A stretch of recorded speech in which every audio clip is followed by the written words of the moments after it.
Seorang gadis bernama Anna diminta untuk bercocok tanam oleh pacarnya di tepi pantai yang sedang mengadakan pesta, di mana Anna pun langsung menolak melakukannya dan bergegas pulang. Hey, where are you going? Anna? Dalam perjalanan pulang menuju rumah dengan melewati hutan kecil, Anna tak sengaja melihat bungkusan mencurigakan di tengah jalan, namun tepat saat ia membukanya, tiba-tiba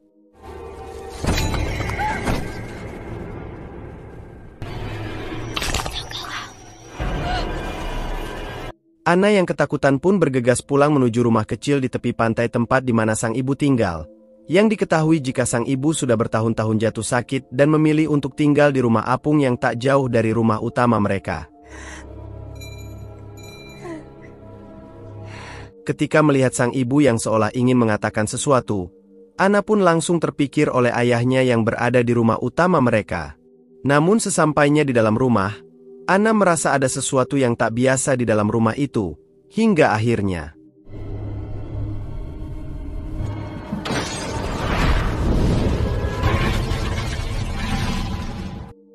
rupanya itu sepenggal cerita kelam dalam hidup Anna yang terjadi beberapa tahun lalu yang coba ia uraikan kembali pada seorang psikiater bernama Silberling, dan diketahui jika sejak tragedi kebakaran yang menyebabkan sang ibu tewas itulah, Anna harus menjalani rehabilitasi mental di rumah sakit jiwa dalam 10 bulan terakhir.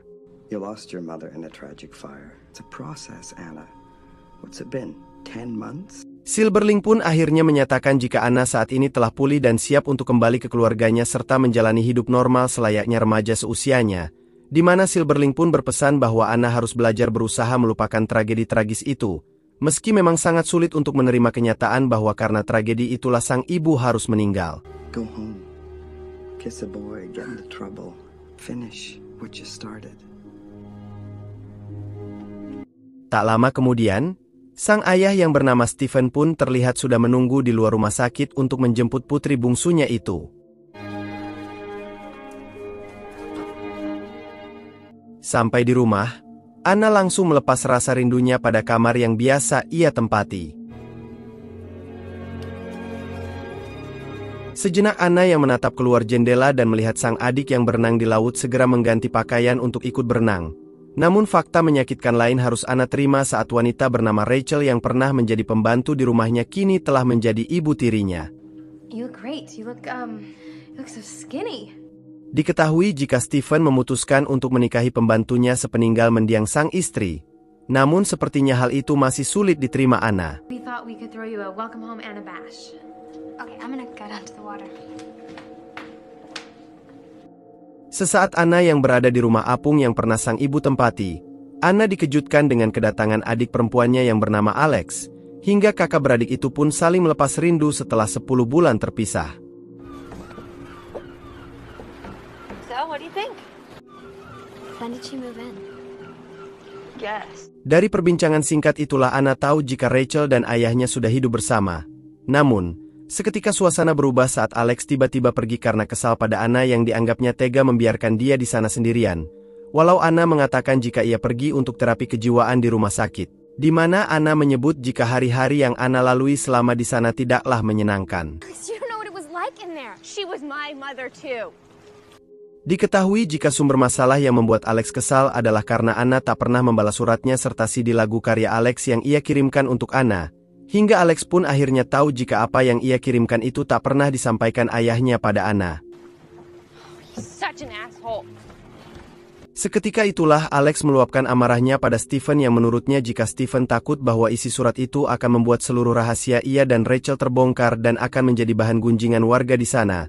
Mengingat tak lama setelah insiden kebakaran yang membuat istrinya meninggal itu, hubungan Stephen dan Rachel semakin dekat seolah sudah tak ada penghalang di antara mereka.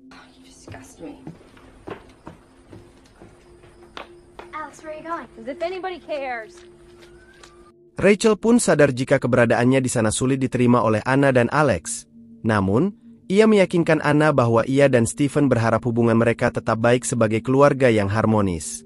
Sesaat Anna menyadari bahwa banyak yang berubah di rumah itu dalam hal tata ruang dan cat warna dinding, hingga diketahui jika barang-barang lama di rumah itu telah disimpan di dalam gudang. Ketika di dalam gudang, Anna membuka kotak kecil yang berisi lonceng yang pernah dipakai oleh sang ibu sebagai penanda ia butuh sesuatu dan juga foto masa kecil keluarga mereka jauh sebelum Rachel masuk dalam hidup mereka sebagai pembantu. Namun, ada satu foto yang terdapat Rachel di antara mereka yang menunjukkan wajah penuh kebencian melihat kebersamaan keluarga mereka. Malam harinya, saat Anna di kamarnya, dia mendengar suara ayahnya dan Rachel sedang bercocok tanam. Namun, Anna memilih mengabaikannya seolah tak tahu apa yang mereka lakukan.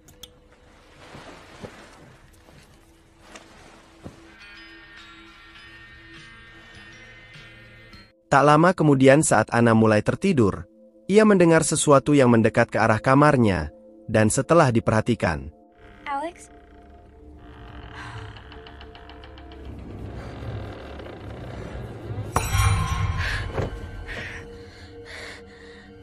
tak cukup sampai di sana, Anna mendengar suara lonceng sang ibu yang seolah ingin menyambut kembalinya anak rumah, hingga sesuatu yang mengerikan pun terjadi.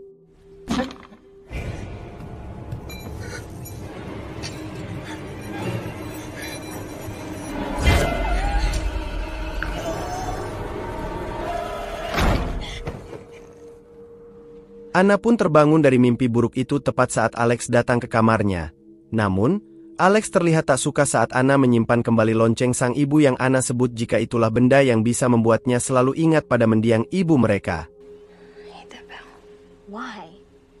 It reminds me of Mom. Terungkaplah jika lonceng itu dibeli Rachel dari toko hewan peliharaan yang sengaja dipasangkan pada pergelangan tangan ibu mereka untuk memberitahu saat ia butuh sesuatu dari Rachel. Namun lebih dari itu, Alex berpikir jika itu sama saja dengan menganggap ibu mereka layaknya hewan peliharaan. She went into a goddamn pet store, bought a bell, came home and tied it around Mom's wrist. And do you know why? Alex pun menyebut jika itulah cara agar Rachel bisa mengetahui kedatangan ibu mereka saat Rachel dan Stephen bercocok tanam, hingga dipastikan jika hubungan keduanya sudah terjadi sebelum ibu mereka meninggal. Namun, Anna seolah tak percaya dengan perkataan Alex dan menganggap Alex mengada-ngada.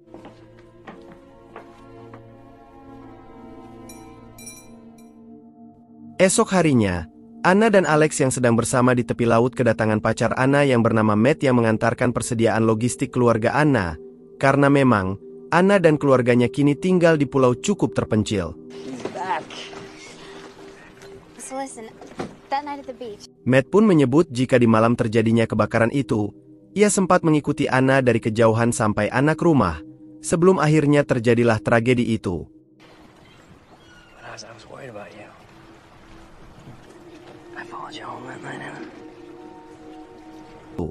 Tak lama kemudian Rachel datang menghampiri keduanya, namun terlihat ada sesuatu yang sedang dirahasiakan oleh Matt. Bye. Sesaat setelah Matt pergi, terlihat sifat asli Rachel yang mulai berusaha mengatur Anna yang dianggapnya lebih mudah diatur dibandingkan Alex yang lebih bengal.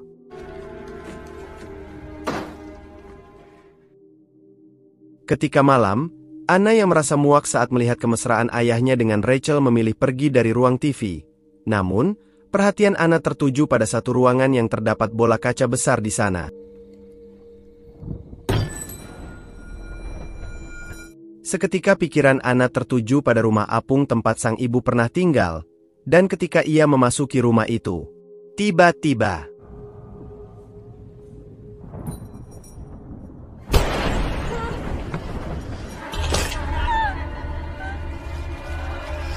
penampakan sang ibu benar-benar membuat Anna ketakutan. Namun, dari sanalah Anna menyadari jika ada hal yang ingin disampaikan sang ibu. Namun tak lama kemudian,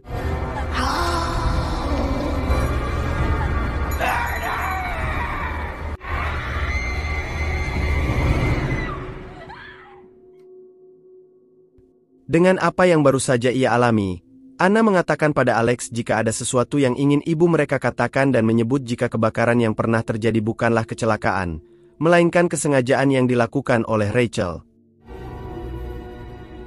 It was her. Esok harinya, Rachel menawarkan diri pada Anna dan Alex yang mungkin ingin ikut ke kota untuk urusan mereka, di mana Alex menyarankan Anna untuk ikut dan menemui Matt yang mungkin bisa membantu mereka. sedangkan Alex mencari informasi terkait ada keterlibatan Rachel di balik kematian ibu mereka yang janggal. I'll be down in a minute. Sampai di sebuah resto, Anna dan Rachel terlebih dulu makan siang. Namun di tengah perbincangan Rachel yang menceritakan terkait pekerjaannya di masa lalu sebagai perawat para lansia, Anna melihat gadis kecil yang ada di adegan awal film tadi sebelum akhirnya gadis itu pun menghilang dari pandangannya. Ketika Anna dan Rachel berbelanja daging, Anna izin pergi pada Rachel dengan alasan untuk membeli belanjaan lainnya. Namun, Anna rupanya menemui Matt yang juga bekerja di toko serba itu. Anna mengatakan bahwa ia tahu jika ada yang ingin dikatakan Matt kemarin. Terlebih, Anna pun meyakini bahwa kebakaran itu seperti disengaja, hingga Matt pun bersedia membantu Anna dan akan bertemu malam ini jam 11 untuk membahasnya kembali. Namun, nyaris saja rencana mereka diketahui Rachel yang datang tiba-tiba. You won't need to make deliveries to the house anymore.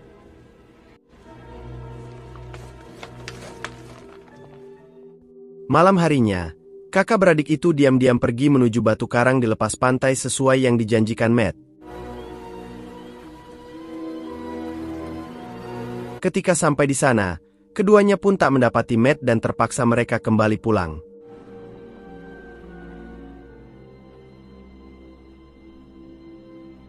Menjelang tengah malam, Anna dikejutkan dengan kedatangan Matt ke kamarnya melalui jendela dengan kondisi tubuh basah kuyup dan mengaku jika ia terjatuh serta mengalami patah tulang punggung. Namun, ketika suasana semakin membuat mereka nyaris bercocok tanam, Anna dikagetkan dengan tulang punggung Matt yang nyaris remuk. Dan tak lama kemudian,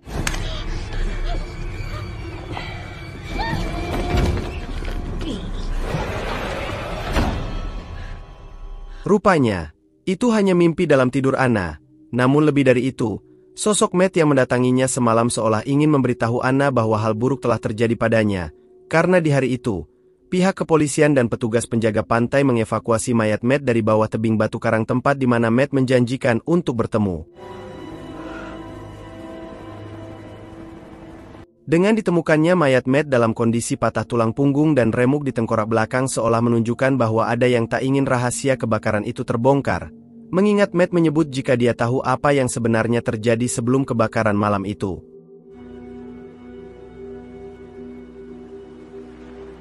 Tak lama kemudian, seorang sheriff bernama Emery menghampiri Anna dan mengatakan jika ia akan menyelidiki kasus kematian Matt yang ia tahu punya hubungan dekat dengan Anna, sekaligus menawarkan bantuan jika Anna butuh sesuatu. Anything you need, anything at all, I'm deeply sorry. Ketika di rumah, Anna mengatakan jika kemarin ia dan Matt sempat bertemu dan membahas terkait Matt yang tahu apa yang sebenarnya terjadi di malam terjadinya kebakaran itu. Namun Anna menyebut jika Rachel mendengar percakapan ia dan Matt hingga menduga bahwa kematian Matt ada kaitannya dengan Rachel. Rachel overheard us. She didn't want me to talk to him anymore. Mendengar hal itu, Stephen lalu meminta Anna untuk tak mengungkit soal kebakaran itu atau mengaitkannya dengan Rachel. Okay, just don't do this.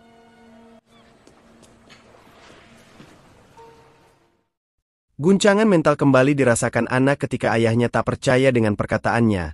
Terlebih Alex menganggap jika apa yang dilihat Anna semalam mungkin hanya kebetulan, meski Anna terus meyakinkan Alex bahwa semua terjadi begitu nyata. Sesaat mereka pun sadar jika kini merekalah yang jadi penghalang bagi Rachel untuk mendapatkan apa yang diinginkan Rachel, yaitu ingin menguasai seluruh harta kekayaan Stephen. Namun yang harus mereka pikirkan saat ini adalah mencari tahu siapa sebenarnya Rachel. Her name's Summers. Rachel Summers.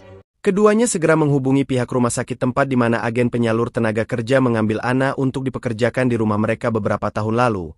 Namun, nama yang terdaftar di ID perawat milik Rachel rupanya tak terdaftar di organisasi perawat tempat agen tenaga kerja mengambil Rachel. Okay, thanks very much. Bye. I've got her. Esok malamnya menjelang pesta launching buku karya Stephen yang diketahui seorang penulis ternama, upaya Anna dan Alex untuk menyelidiki asal-usul Rachel pun akhirnya diketahui Rachel saat Anna menyebut jika ID perawat milik Rachel adalah milik seorang guru di New Orleans yang sudah meninggal 5 tahun lalu. So who are you? Really? No, Anna. Anna pun menyebut jika dia akan menceritakan hal itu pada sang ayah.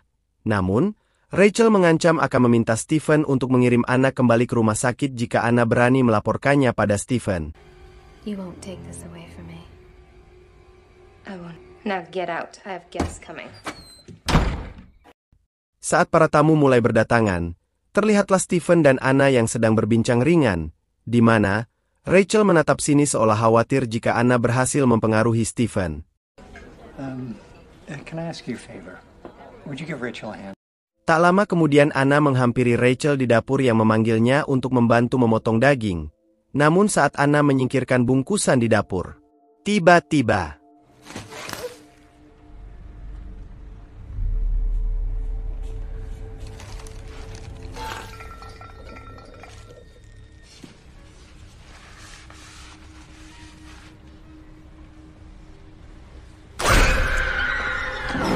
entah siapa gadis kecil itu yang tiba-tiba muncul dari kolong meja dapur dan mengatakan jika Anna lah korban selanjutnya, di mana tak lama suasana pun semakin panik saat Rachel datang dan berakting seolah Anna ingin membunuhnya. Leave her alone.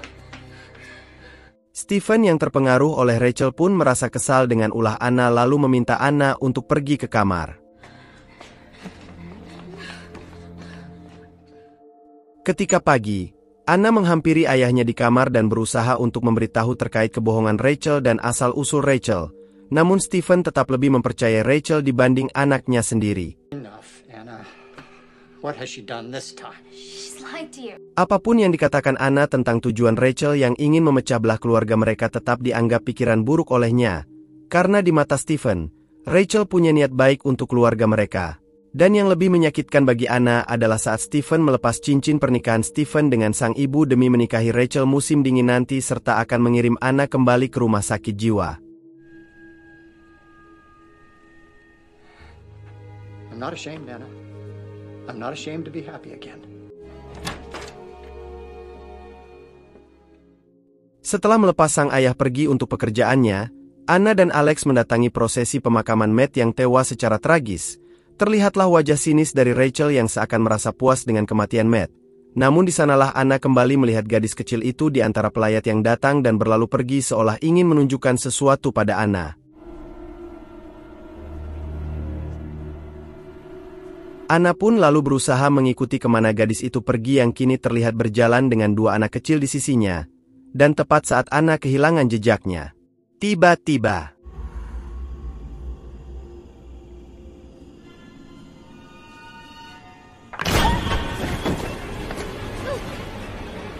Anna pun terjatuh tepat di hadapan 4 makam di depannya yang seakan menjadi petunjuk baru tentang siapa gadis itu dan apa maksud gadis itu yang terus datang mengganggu hidupnya.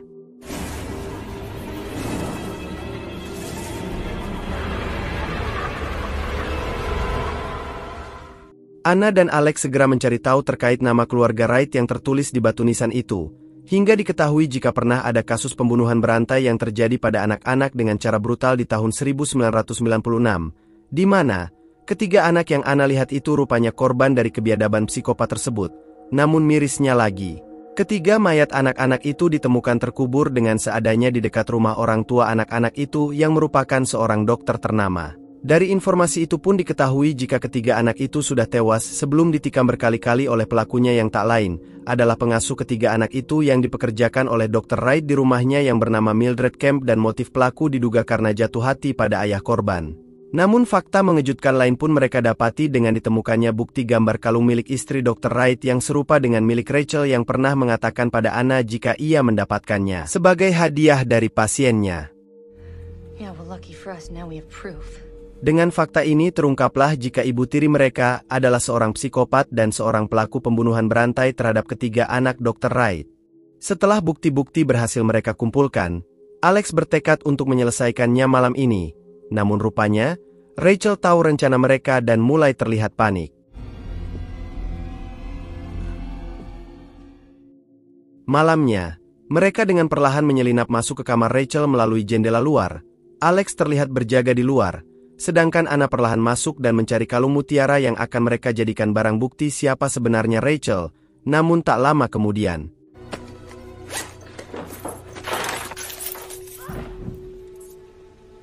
Anna yang mendengar suara aneh yang berasal dari tempat Alex berjaga segera menghampirinya. dan tepat saat Anna mulai mendekat. Tiba-tiba, What are you looking for, Anna? Is it these or are you looking for these? kemunculan Rachel di sana membuat Anna terkejut karena Rachel tahu apa yang sedang dicari Anna. Terlebih Anna sudah tahu siapa sebenarnya Rachel, hingga terjadilah keributan saat Anna berusaha untuk mengambil kalung itu dari Rachel.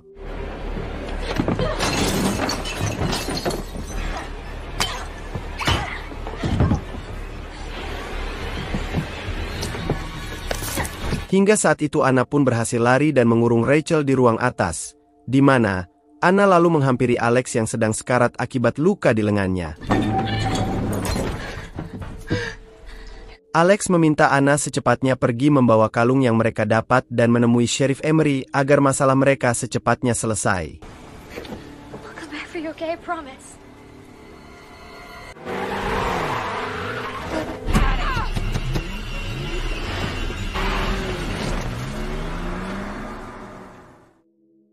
Sampai di sana, Anna menceritakan semua yang ia ketahui terkait Rachel yang memiliki nama asli Mildred Kemp dan menyerahkan barang bukti kalung serta beberapa bukti lainnya.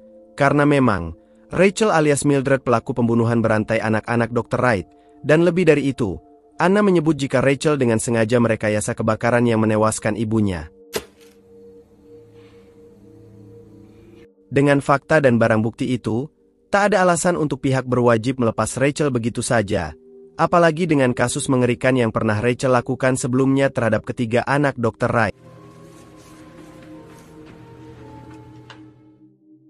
Anna pun lalu dipersilahkan untuk istirahat. Namun, di tengah sadarnya, sang ibu kembali datang menghampirinya, dan tepat saat sang ibu mendekat.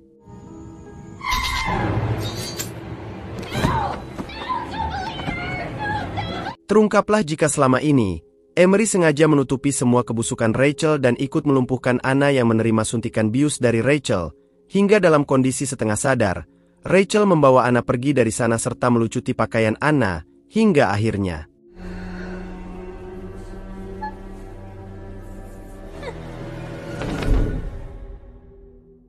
Saat terbangun dari pingsannya, Anna berusaha mengikuti ceceran cairan merah yang ada di lantai dan perlahan terlihat menuju ke arah sebuah peti kayu, di mana saat Anna membukanya, tiba-tiba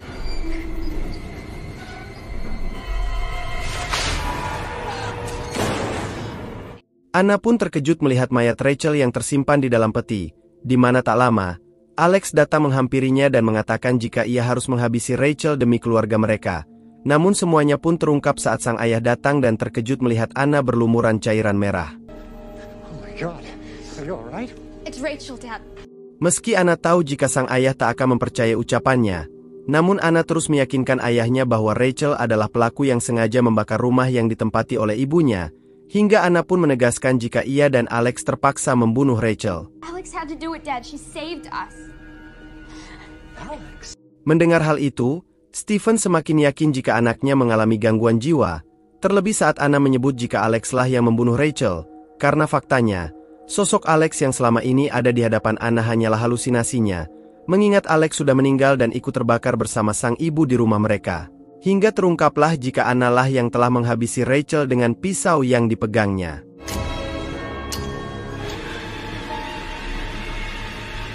Anna yang mengetahui fakta itu pun terlihat sulit untuk menerima kenyataan yang terjadi. Namun akhirnya, Anna perlahan bisa mengingat apa yang sebenarnya terjadi di malam kebakaran itu.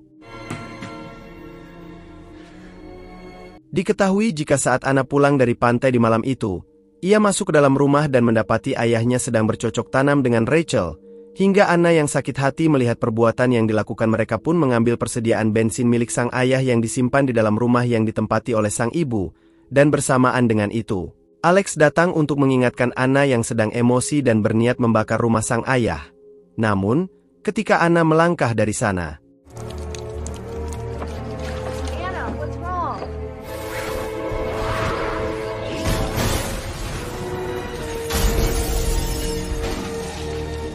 disinilah fakta sebenarnya terungkap bahwa akibat Anna yang lupa menutup keran saluran bahan bakar, rumah itu pun terbakar setelah terkena lampu yang jatuh ke lantai dan menewaskan Alex serta sang ibu di dalamnya.